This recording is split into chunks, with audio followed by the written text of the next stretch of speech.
Hi అండి, అందరికీ నమస్తే. నేను మీ బాలరాజు ఉద్దంగల. మనం ఈరోజు మాట్లాడే గల విషయం ఏంటంటే, మన ఫస్ట్ మన వడ్డెర సోదరులు ఎక్కడెక్కడ ఉన్న వాళ్ళందరికీ మన తెలంగాణ, ఆంధ్రప్రదేశ్, తమిళనాడు, కర్ణాటక, మహారాష్ట్ర, కేరళ, బీహార్, ఛత్తీస్గఢ్, ఒరిస్సా, యూపీ, ఎంపీ ఎక్కడ ఉన్న మన వడ్డెరల సోదరులకు మా అందరికీ పేరు పేరున నా యొక్క శుభాభివందనాలు. మనం ఈరోజు మాట్లాడాల్సిన ముఖ్య ఉద్దేశం ఏంటంటే, మనం ఎక్కడ చూడండి మన వడ్డెర జాతికి మించిన శ్రమజీవి లేడు. ఎందుకంటున్నానని మాట, మనం గత చరిత్ర చూసుకుంటే చాలా ఎంత మన మన తాతలు ముత్తాతలు మన వాళ్ళ తండ్రులు తాతలు ఎంతెంత కష్టం చేసిరో, ఏమేమి చేసిరో, అసలు నువ్వు ఎక్కడ ఆనవాళ్ళు ఏ దేశంబో, ఏ ప్రపంచంబో, ఏ రాష్ట్రంబో, ఏ జిల్లాబో, ఏ మండలి, ఏ గ్రామంబో ఎక్కడ పోయినా ఏమంటారు, ఇట్లా కళ్ళకు ఇట్లా మనం కట్టినట్టు కనపడతా ఉంటుంది. నువ్వు ఎక్కడ పో, వేరే కులస్తులు మన మిత్రులు ఎవరైతే ఉన్నారో అంటే వాళ్ళని కించపరుస్తున్నట్టు నేను అనట్లేదు, కానీ వాళ్ళు కష్టం చేసిరు, కానీ వాళ్ళ కష్టాలు అనేది ఎక్కడ కూడా నీకు అవ్వపడదు. కానీ మన వడ్డెరలు చేసిన కష్టం కానీ, వాళ్ళు చేసిన శ్రమ కానీ, వాళ్ళు చేసిన కూలీ కానీ, వాళ్ళు చేసిన రాయి కానీ, డ్యాములు కానీ, దేవాలయాలు డ్యాములు, వాళ్ళు ఎటువో నువ్వు ఎంత కష్టం అంటే మామూలు కష్టం కాదు అది. ఈరోజు ఇవన్నీ ఇప్పుడంటే అన్ని యంత్రాలు వచ్చినాయి, అవన్నీ వచ్చినాయి, కానీ ఈరోజు ఇవన్నీ మనకు చరిత్ర నిలబెట్టినాయి అంటే మన వడ్డెరల కృషి, వాళ్ళ శ్రమ, వాళ్ళ కష్టార్జితం, వాళ్ళ తండ్రుల ముత్తాతల శ్రమ చాలా దాగి ఉన్నది. ఇది అందరికి తెలుసు, ప్రభుత్వాలకు తెలుసు. కానీ ఈ రోజుల్లో వడ్డెరలు అంటే గుర్తించే మహానుభావుడు లేడు. ఎందుకనంటే వడ్డెరల్లా అన్నట్టు ఎగతాళి చేసి మాట్లాడు. వడ్డెరలు అంటే ఒక ఎరకబడిన జాతిలాగా కించపరచుడు. కానీ మీరు అందరు గమనించాల్సిన విషయం ఏంటంటే, మనము ఈరోజు ఆంధ్రప్రదేశ్లా కానీ ఇప్పుడు ఏర్పడ్డ తెలంగాణలో కానీ ఎక్కడ కూడా ఒక ఎమ్మెల్యేనా ఎంపీ వడ్డెర సోదరుడు ఎవరైనా ఉన్నారా? లేరు. కానీ లేరు, వీళ్ళకి అవకాశం ఇయ్యరు. అదే నువ్వు ఏ జాతిలో తీసుకోండి, ఏ ఎస్సీ, ఎస్టీ, బీసీ, మైనార్టీ, అందులో జాతులు రకరకాల జాతులు ఉన్నాయి. ఏ జాతిలో తీసుకున్నా అందరూ ఎంపీలు అయ్యారు, ఎమ్మెల్యేలు అయ్యారు, మంత్రులు అయ్యారు, అందరూ అయ్యారు. కానీ ఈ వడ్డెరలకి ఎందుకు ఇవ్వలేదు? ఇది ఫస్ట్ పాయింట్. ఇది మనం అందరం గమనించుకోవాల్సిన విషయం, ఎవరు కూడా మర్చిపోవద్దు. ఈ విషయం ఏంటంటే, వడ్డెరలు అంటే ఒక బానిసల్లాగా. వడ్డెరలు అంటే వాడు పనిచేసాడు పహిలిస్తే, అంతేగాని వడ్డెరలకి ఎక్కడ కూడా న్యాయం జరగలేదు. మనం ఆ రోజు నుంచి చాలా ఏళ్ళ నుంచి కూడా మనం ఎస్టీలో కలపాలని ఎంతో కొట్లాడుతున్నాం అందరం కూడా. దానిపైన కూడా రెస్పాన్స్ లేదు. మొన్న కార్పొరేషన్ వచ్చింది తెలంగాణలో, ఆంధ్రప్రదేశ్లో ఎప్పుడో వచ్చింది. ఆంధ్రప్రదేశ్లో మైనింగ్ లీజుకి ఇస్తూ ఉన్నారు, మైనింగ్ సొసైటీ వడ్డెరలకు అప్పగిస్తూ ఉన్నారు. కానీ మన తెలంగాణలో మొన్న కార్పొరేషన్ ఈ కాంగ్రెస్ గవర్నమెంట్లో వచ్చింది. సరే, సంతోషం. అదొక భాగం. ఇంకొకటి, ఇక్కడ వడ్డెరల అంటే కులాలు మన వడ్డెరల దాంట్లో మనకు సమయం పాటించకపోవడం పెద్ద తప్పు. ప్రతి ఒక్కడు అధ్యక్షుడు అంటాడు, రాష్ట్ర అధ్యక్షుడు, నేను రాష్ట్ర అధ్యక్షుడు. అరే, ఎంతమంది అధ్యక్షులు అవుతారా బాబు? మీరు అధ్యక్షులై ఒరగబెట్టింది ఏముంది? ఇంకా ముందు ఒరగబెట్టేది ఏముంది? అది కాదు పాయింట్. మీరు అందరు కరెక్ట్ వడ్డెరల సోదరు మనం పుట్టినట్టయితే మీరందరూ ఒక కమిటీ వేయండి. కమిటీలు వేసి మీరందరూ ఒక్కతాటిపైకి నిలబడి మనం ఒడ్డెర్లమంతా ఏకమైతే సనుజీమలని ఏకమై ఎనుపామిని చంపినట్టు అన్నట్టు ఒక చరిత్ర ఉన్నది. కానీ మనం కూడా అందరం ఒకటై ఒక ఏకతాటిపైకి వచ్చి నిలబడితే ఎవడైనా మనం ఏదైనా మాట్లాడినా ఒక నిరసన తెలిపినా లేకపోతే ఏదైనా చేసినా మనకు అనుకూలంగా వస్తుంది ఏదైనా. కానీ ఇక్కడ చూడాల్సిన విషయం ఏంటంటే ప్రతి కులంలో తీసుకుంటే ఒక్కరే ఉంటారు. ఇక్కడ మన దగ్గరికి వచ్చేసరికి 10 మంది 15 మంది 5 మంది ఇట్లా ఉన్నారు. అంటే చెప్పలేము. ఇప్పుడు ఎలుగులకు వచ్చిన వాళ్ళే దాదాపు 7-8 మంది ఉన్నారు. నేను ఒడ్ర అధ్యక్షుడిని, ఒడ్ర సంఘం అధ్యక్షుడిని అని ఎవరికి చేసిర్రు వీళ్ళు? ఏం సంఘం పెట్టిర్రు? ఏం చేసిర్రు? అదొక భాగం. ఇప్పుడు జాతీయ అధ్యక్షుడు ఉన్నాడు పీట శ్రీధర్ గారు. మీ రాష్ట్ర లెవెల్లో ఉన్న అధ్యక్షులు ఎవరైతే ఉన్నారో మన తెలంగాణలో అందరూ కూడా ఒకతాటి బయటకు వచ్చి జాతీయ సంఘంతో చేతులు కలిపి మీరందరూ ఒక కమిటీ మీరు నిర్ణయించి ఒక కమిటీ వేసి మీరందరూ కూడా దిశ ఉద్దేశం గురించి మాట్లాడుకొని ముందుకెళ్ళి అందులో భాగంగా మీరు ఏ హోదా కావాలనేది మీరు డిసైడ్ చేసుకొని ఉంటే అదొక బలం అవుతుంది. రాష్ట్ర ప్రభుత్వాలు భయపడతాయి, కేంద్ర ప్రభుత్వాలు భయపడతాయి, మనం ఏం చేసినా అందరు భయపడతారు. కానీ నేను ఒక 100 మందిని ఎంబడేసుకొని నేను అధ్యక్షుడు, నువ్వు 100 మందిని ఎంబడేసుకొని నువ్వు అధ్యక్షుడు, ఇది కరెక్ట్ అయితే కాదు. మన రిజర్వేషన్లు పోతున్నాయి, మనకు వచ్చే లీజులు పోతున్నాయి, మనకు వచ్చే గవర్నమెంట్కి సబ్సిడీ పోతున్నది. మీరందరూ మనం ఏమంటారు చూడు, మనంతలా మనమే మరుగుతూ ఉంటే ఎవడు మనం పట్టించుకునేది? మీకు చరిత్ర కనపడతలేదురా బాబు. మన చరిత్ర చాలా పెద్దది. మనము ఒడియరాజులం. మన చరిత్ర చాలా చాలా పెద్దగా ఉన్నది. అందుకని మీరందరూ కూడా ఎవరైనా ప్రతి మనిషి ఈరోజు మనం ఈ రకంగా మనం పోరాడుతున్నామంటే మన పెద్దలు మన కష్టం వాళ్ళ పెద్దలు మనకు ఎంతో సహాయం మనకెంతో గుర్తింపుగా వాళ్ళు చేసిన కష్టాలు, వాళ్ళు చేసిన సేవలు ఈరోజు మరపురానివి. నువ్వు ఏది తీసుకో, మనం గోల్కొండ కానీ ఇటు పోతే సిటీలో తిరుగుతూ ఉంటే అసలు నువ్వు ఎంత అద్భుతంగా కొట్టి చెక్కి కట్టిన మన స్తూపాలు కనపడతూ ఉంటాయి, కోటలు కనపడతూ ఉంటాయి, మసీదులు కనపడతూ ఉంటాయి. అట్లా పోతే ఇప్పుడు అప్పట్లో కట్టిన బ్రిడ్జిలు కనపడతూ ఉంటాయి, దేవాలయాలు కనపడతూ ఉంటాయి. మనం చుట్టుపక్కల ఎక్కడ తీసుకోండి, ప్రతి దేవాలయం శ్రీశైలం కానీ, శ్రీకాళహస్తి కానీ, అడిగిపోతే అరుణాచలం కానీ, ఇంకపోతే మన భద్రాచలం కానీ, ఇంకపోతే కాకతీయకు సంబంధించిన వరంగల్ కాకతీయ సామ్రాజ్యం కానీ, కాకతీయ గుడులు కానీ, నువ్వు ఎక్కడో డ్యాములు తీసుకోండి, దేశంలో విదేశాల్లో ఢిల్లీలో ఎర్రకోట కానీ, గోల్కొండల ఎట్లా ఉంటాయి ఆ రాళ్ళు ఒకసారి చూసిరా. ఎంత పెద్ద రాళ్ళు ఎట్లా కొట్టి ఎవడు కొడతాడు? కొట్టమని ఇప్పుడు ఎవరినన్నా ఒక రాయి బలగొట్టి పెట్టమని. అప్పట్లో, ఇప్పుడు కాదు. ఇప్పుడంటే ఇంకా టెక్నాలజీ ఉంది, ఇప్పుడు మెషిన్లు వచ్చినాయి, యంత్రాలు వచ్చినాయి. ఇప్పుడు సులభంగా, అంటే అప్పుడు చేసింది ఇప్పుడు సులువుగా చేయొచ్చు, ఇదొక భాగం. కానీ అప్పట్లో ఇంత కష్టపడి కొట్టి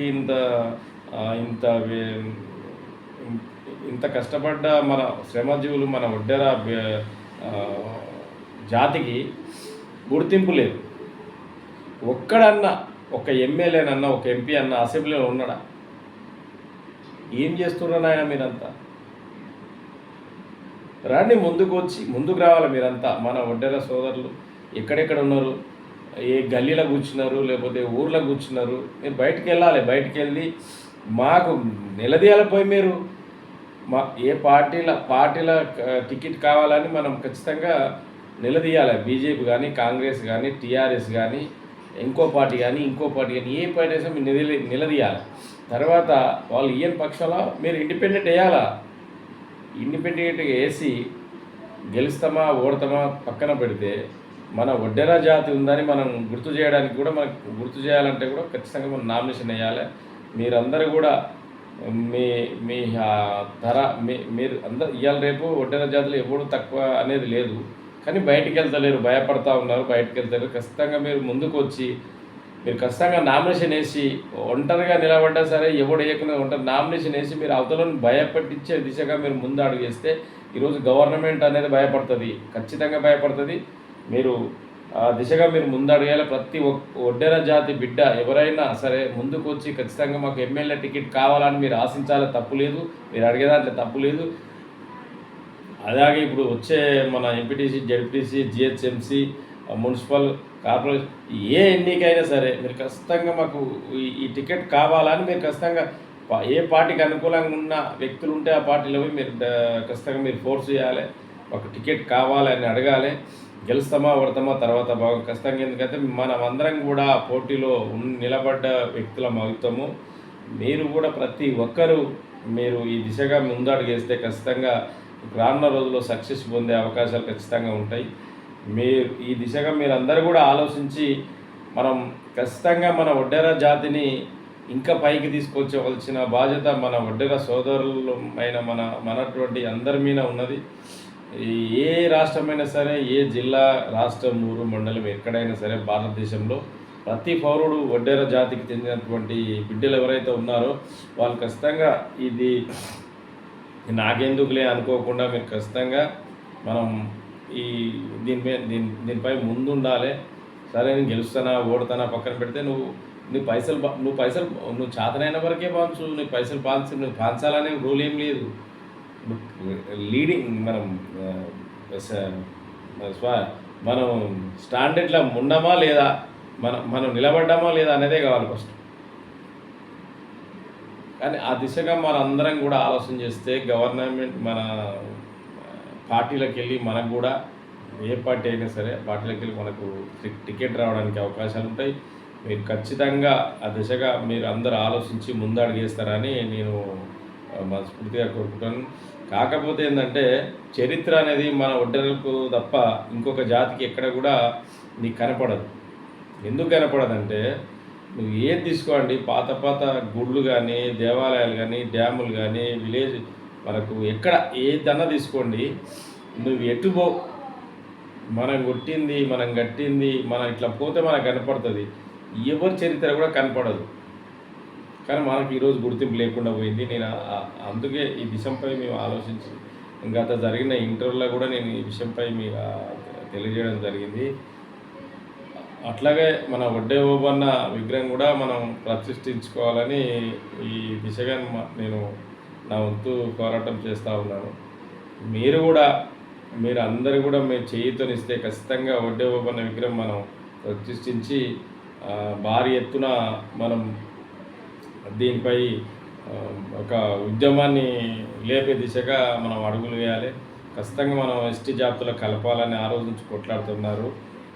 ఆ దిశగా మనం కూడా అడుగులు వేయాలి. మైనింగ్ కూడా తెలంగాణలో మైనింగ్కు సంబంధించిన విషయం మన ఒడ్డెర జాతికి సంబంధించిన సివిల్ కాంట్రాక్టర్లు కానీ వీళ్ళకు వాళ్ళకు మైనింగ్ నుంచి వచ్చే ఏదైనా వర్క్స్ ఉన్నాయో ఖచ్చితంగా వాళ్ళకి చెందే విధంగా గవర్నమెంట్ నుంచి కూడా సానుకూలంగా స్పందించాలి. మీ అందరి పోరాట ఫలితమే దీనికి నంది పలుకుతుంది. మీరు ఎవరు కూడా దీనికి లోన్ అవ్వకుండా మీరు ఖచ్చితంగా నేను చేయగలుగుతాని మన ఒడ్డెర జాతిని ముందుకు తీసుకెళ్లాల్సిందిగా నేను తెలంగాణలో నేను నా వంతు కృషిగా నేను ట్రై చేస్తూ ఉన్నాను. నేను ఇప్పుడు ప్రస్తుతము జాతీయ భవన నిర్మాణ కార్మిక సేవా సంఘ రాష్ట్ర ఉపాధ్యక్షుడిగా వర్క్ చేస్తూ ఉన్నాను. నా పేరు బాలరాజు ముద్దంగుల, నాది కొత్తగూడెం, ఆర్ఆర్ డిస్టిక్, రంగారెడ్డి జిల్లా, రామోస్ ఫిలిం సిటీ దగ్గర ఉంటాను. నేను చెప్పేది ఏంటంటే ప్రతి మన ఒడ్డెర సోదరు ఎవరైనా సరే మనకెందుకులే అనకుండా మీరు ఖచ్చితంగా ఒక 35కి వచ్చి మీరు పోరాటం చేస్తే ఖచ్చితంగా మీరు మనం అనుకున్న సాధించగలుగుతాం. మనం ఏ విషయంలో అయినా మనం ఇది కాదు అది కాదు అనే విషయం కాదు, మనం ఖచ్చితంగా ముందుంటాం.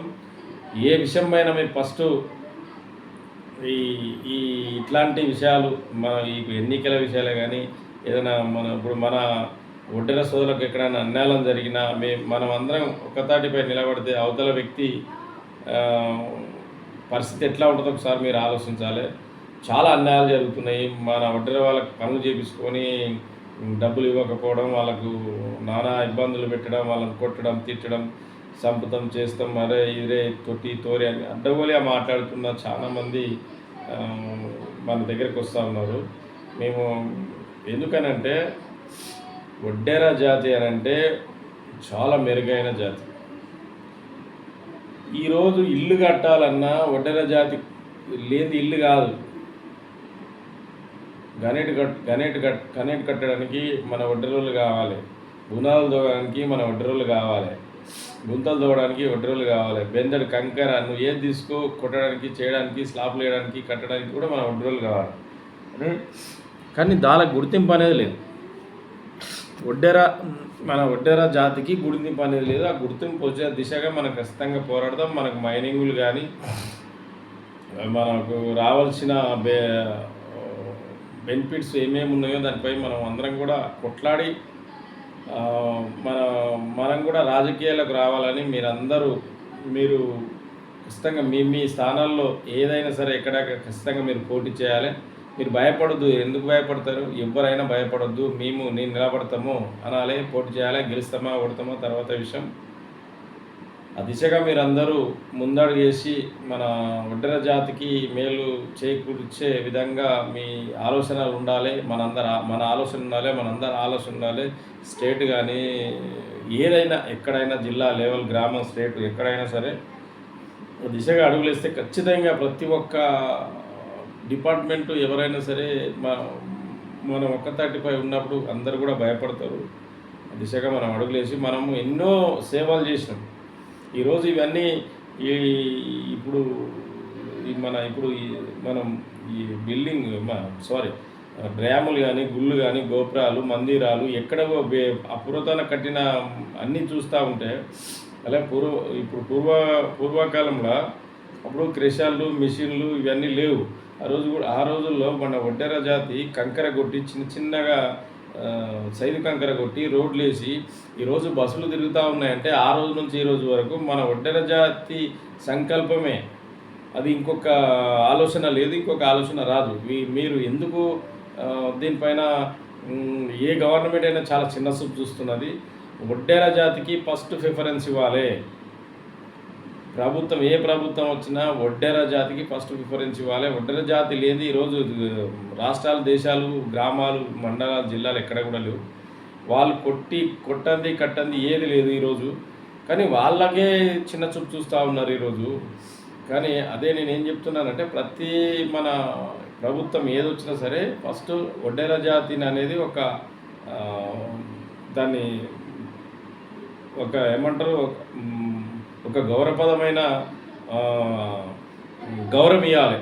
జాతికి గౌరవం ఇచ్చి వాళ్ళు చేదోడు వాదోడుగా వాళ్ళకు ప్రభుత్వం నుంచి సంక్షేమ పథకాలు ఏ రకంగా అందుతాయి అనేది ఆ దిశగా మీరు అడుగులేసి వాళ్ళకు మైనింగ్ ప్రకారంగా కానీ, ఇతర మిషనరీస్ పరంగా కానీ ఏదైనా విషయాలు ఉంటే దానికి లోను, సబ్సిడీ ఏ విధంగా అందుతుంది అనే ఆలోచనతోనే మీరందరూ చాలా వరకు మీరందరూ నిర్ణయిస్తే ప్రభుత్వం నుంచి అందరూ బాగుపడతారు.